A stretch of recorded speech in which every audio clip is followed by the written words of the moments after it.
Hello, my name is Robert Lawrence from G.H.E.T.O Ministries. G.H.E.T.O is an acronym standing for God's Holy, Eternal, Totally Tenacious Objective. I want to share with you something about what does it mean to live. Well, think about this for a minute. If you're called into work and it's a day that you have off, a lot of times people say, I don't have to go into work every single day. I don't own my life to them. I have a life. So when you say I have a life, you really just want to relax. You want to have a day off to do things with yourself. You need a break, basically. You need a break from everything that goes on in your life. You need a break from work. You need a break from the regular stressors of life. You have things that you want to do. You want to relax. And we all feel this way. We all feel like we need to relax. We need to have some time to ourselves. And this spans off of one of the 10 commandments, which is in Exodus chapter 20. And this one specific commandment is verse 10 and 11. It says, "Remember the Sabbath day and keep it holy. 6 days you shall labor, but on the seventh day you shall rest. You shall not do any work, nor your son, nor your daughter, nor your manservant or maidservant, nor your cattle, nor any stranger within your gates. For 6 days the Lord made the heavens and the earth and seas and all that is in them, and rested the seventh day and hallowed it." Or rather, made it holy. We all need rest. In America, I've come to understand that we are the most overworked country in the world. And this saying that, excuse me, sorry. And this saying that you need rest for your mind, you need rest for your body, you need rest for your muscles. So you need rest. You need to relax. But true rest comes from worshiping God, and He gives you peace of mind. He gives you peace, and He rest gives you strength because of your faith in Him.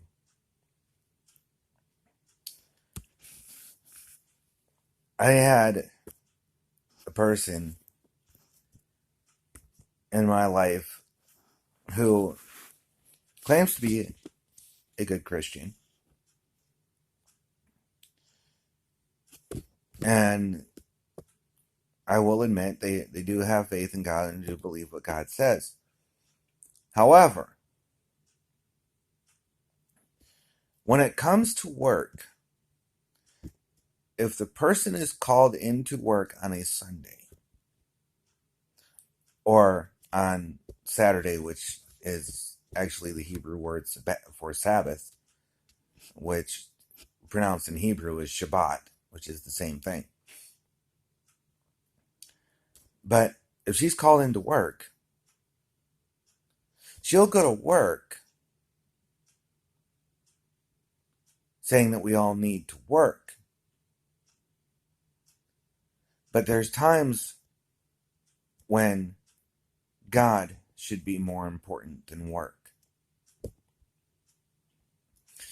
See, in Matthew chapter 6, verse 32, it says, "Seek ye first the kingdom of God and all its righteousness, and all will be added to you." So you need to have a little bit of faith in God that He's going to provide. You need it. He's going to provide for you.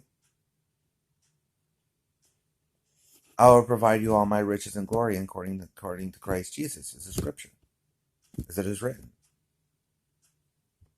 So seek God first. Put God before everything else, and everything else falls in line. Now,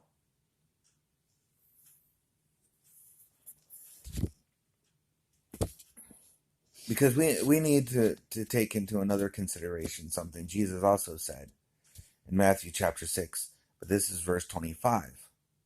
Take no thought for your life, what you shall eat, drink, or wear. Well, you consider it that even the lilies of the valley, even the flowers, they're well clothed. Consider the sparrow. Consider all the other birds. God feeds them. He provides for them. I mean, they do have to go out and do something for themselves. They have to go out and look. But they find it. God put it there for them just so they can eat. Nothing that has ever been given to you, nothing that you wear, nothing that you eat or drink was by your own doing. God provided it for you one way or another. You may not see it. You may not realize it. You may not even think of it. You may think, well, I worked for it. God provided you a job, didn't he?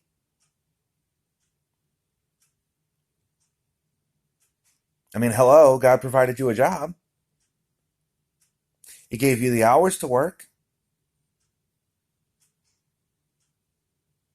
So the money that God gave you through work, because you don't have to have a job. God could have God could God could have said, no, well, you want to fend for yourselves? Here, you go do it. You try to convince somebody on your own you're worth it. God provides you to have honor in front of your supervisor.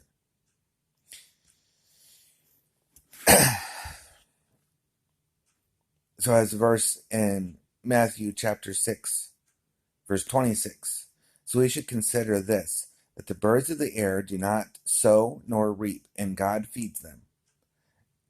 And are we not better than they? Are we not better than the birds?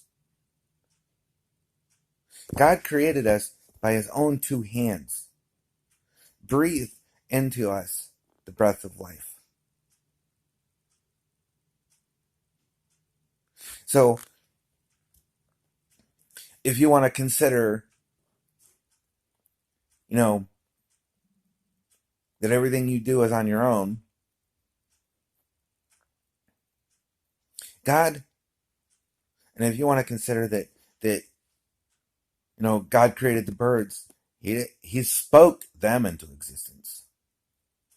God said that let there be life. God said let there be birds in the air and fish in the sea. God said that.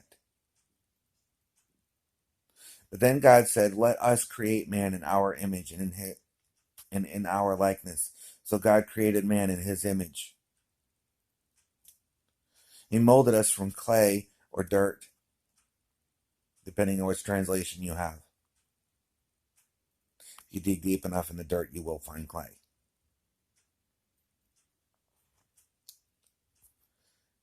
So, in Matthew chapter 6, verse 34, so don't worry about tomorrow, for tomorrow has enough worries for its own. You can't add a day to your life by everything you worry about.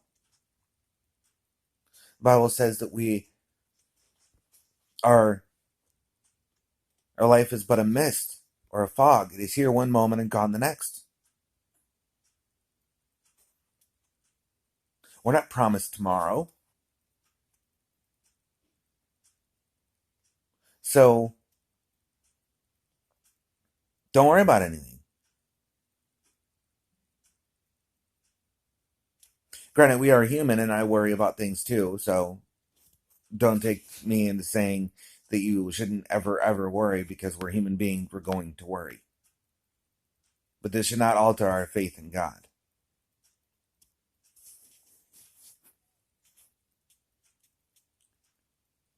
So we need to put down our selfish little pride, our selfish ambitions.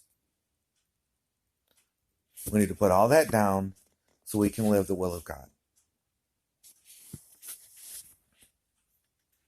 I mean, have you ever helped somebody in need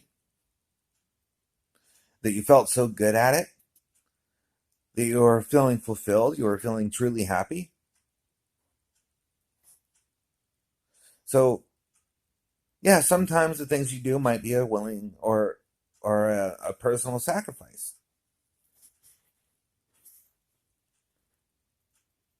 I have things in my house. Well, I've had things in my house that someone else needed, and I gave that to someone else. Yesterday, my neighbor was completely out of peanut butter. I had a jar of peanut butter in the house, so I took the jar of peanut butter over and gave it to him. And at times when I was out of sugar, he gave me sugar. So, we help each other out. We both feel very good about it.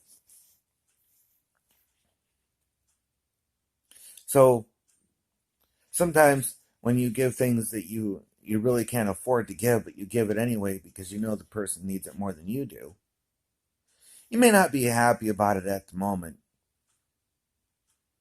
but God blesses you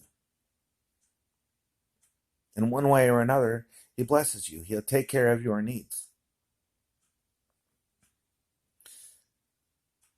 So when he does provide for you, you know that you've made the right choice. God said in Malachi chapter 3, verse 11, that he would rebuke the devourer for your sake, so that it may not destroy the fruits of the ground, nor will it destroy your fruits in the field, and cast its grapes.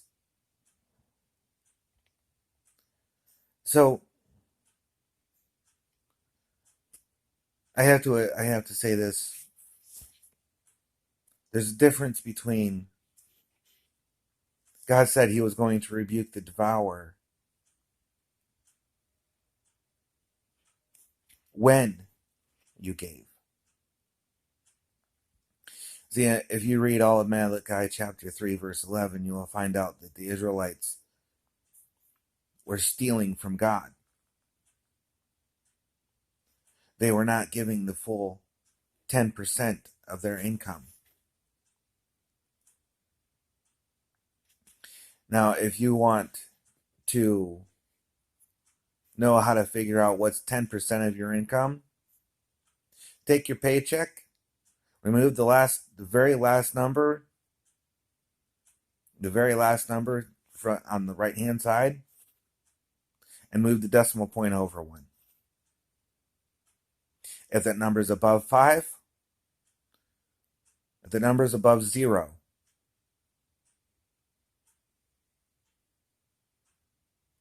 then round that last number up. Up, not down. Not if it's above or below 5, up. No matter if it's 1, 2, if it's 62 cents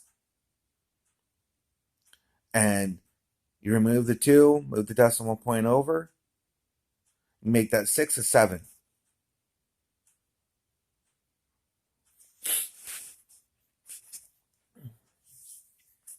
So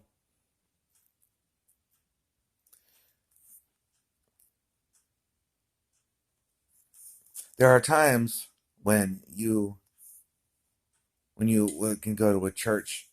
I know a lot of churches, and especially one church that is on the Trinity Broadcasting Network, that is so large that it fills a football stadium. I don't remember the name of the pastor because I don't listen to him.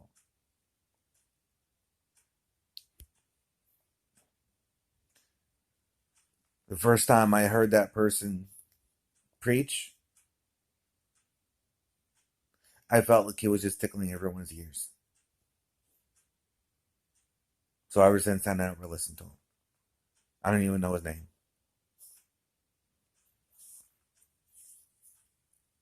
I've probably heard it, but I don't know if he's actually the pastor of that church. See, but there are a lot of those churches.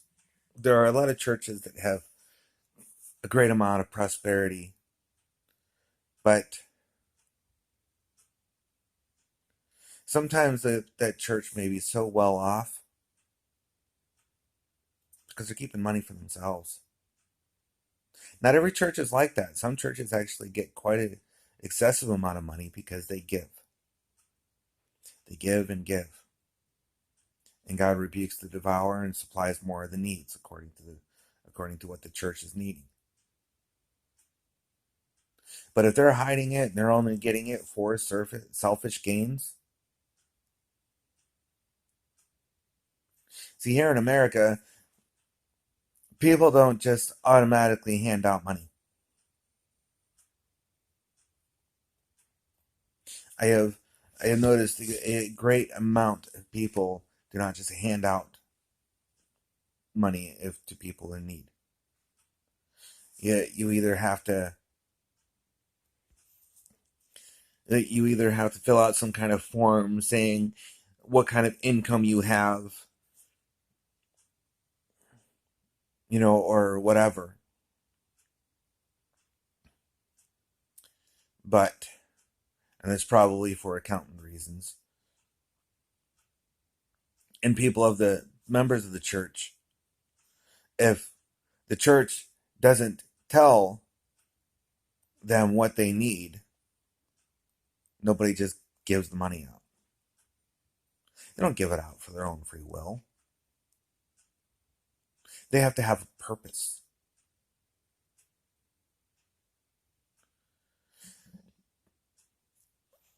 When people give to the church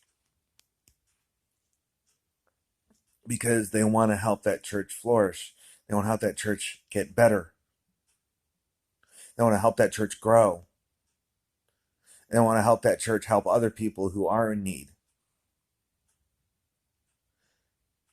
Those people are the ones that are going to get blessed. But if you're giving because it's beneficial for you and you alone, see, I don't know what's in your heart. And it all depends on what's in your heart. But you have to consider whatever is in your heart, whatever may be in your heart, no matter what it is, it has to be pleasing to God. If it's not, most of the time God will not honor it. And you got to think about Adam, or you got to think about Cain and Abel. Cain took a percentage of his crops. See, he was a farmer. He was a farmer of basically produce. Took 10% of his crops. But see, you have crops. The crops and plants, they always grow back. So you're not really losing anything out. You kill a sheep, it's not guaranteed that another one's going to be replaced. I mean, granted, they probably will be fruitful and multiply, and they'll probably be more, but you're not guaranteed that. It's more of a sacrifice to kill an animal back in those days.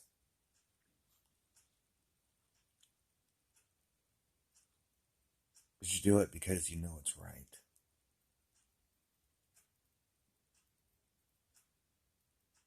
There are times in my life where things come out of my pocket that are that I can't afford to give.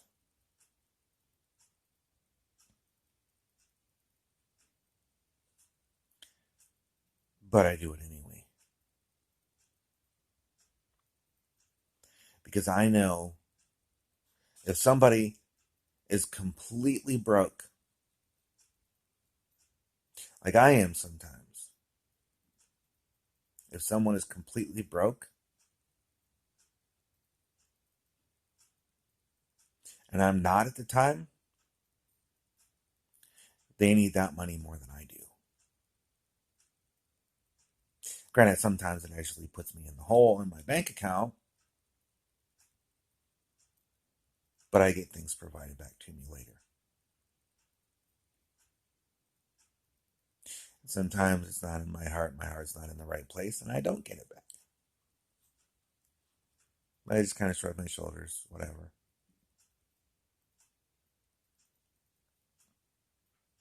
I just hope that someday it would come back to me.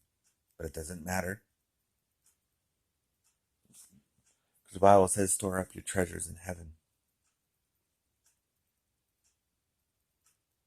I hope I'm doing a good job doing that.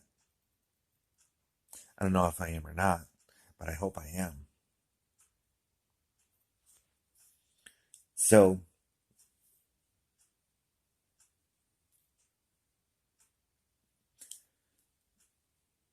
it's not true for us to place judgment on the churches on why they prosper.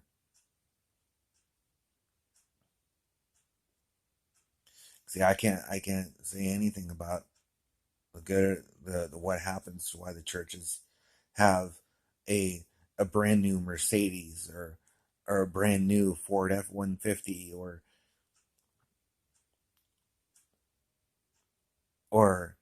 a $1 million home. I can't I can't judge why that is the way it is. I can't judge why some of the pastors have $1,000 suit. Can't judge that. You see in Matthew chapter 7, verse 1 and 2, it says, "Judge not, lest ye be judged. For in the same manner that you judge, you will be judged. And by your standard of measure, it will be measured to you." I don't know how harsh a judgment that I could pass on to somebody would be according to God's standards, but I don't want to find out.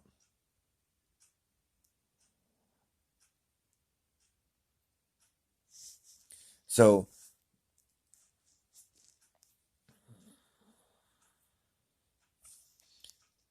because, you know, in all reality, in Psalm chapter 50, verse 6, it's written that the heavens declare his righteousness, and for God himself is judge. I'm sorry. I'm not going to go into the Supreme Court and tell the Supreme Court judge how to rule somebody. I may be found in contempt of court. I don't want that judge to sentence me to something that was not in my intentions.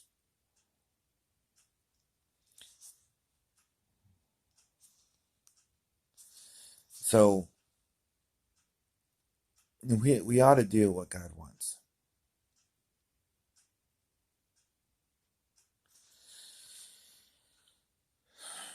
We do that, we'll be full of life.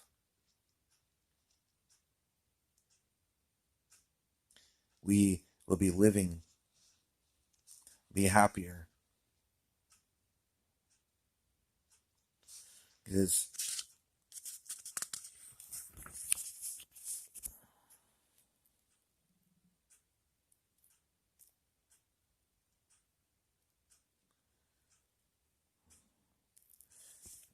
the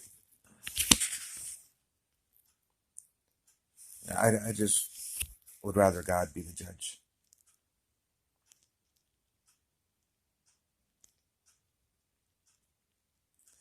There are,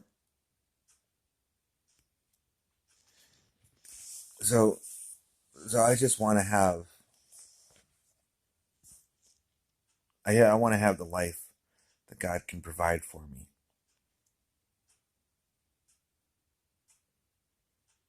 And I don't. I want to let God take care of it. Like I tell my daughter Rachel, she worries about her financial situation a lot of times.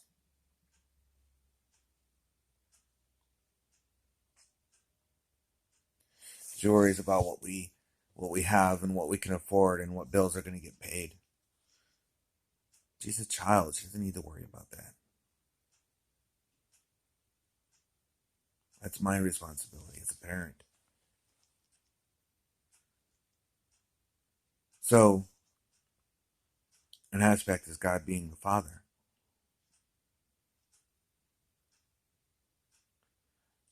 Let God be the judge. Let God be the parent. And let Him worry about the things that are not meant for us to worry about. Let God take care of it. Like a father would over his children. Let God do it. Let go of the way you think you can do it better. Because how many times have you told your teenage kids, if you have them, or how many times have you heard other people tell teenage kids? You may be able to relate to this, but how many times have you told your teenage kids, or have you realized that your teenage children think that they're smarter than you, that they're better than you, and that their words are not really better, their ideas are not really better, but you realize that in their shallowness of their understanding,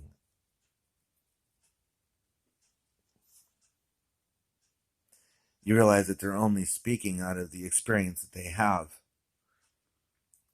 How many more years of experience do you have over them?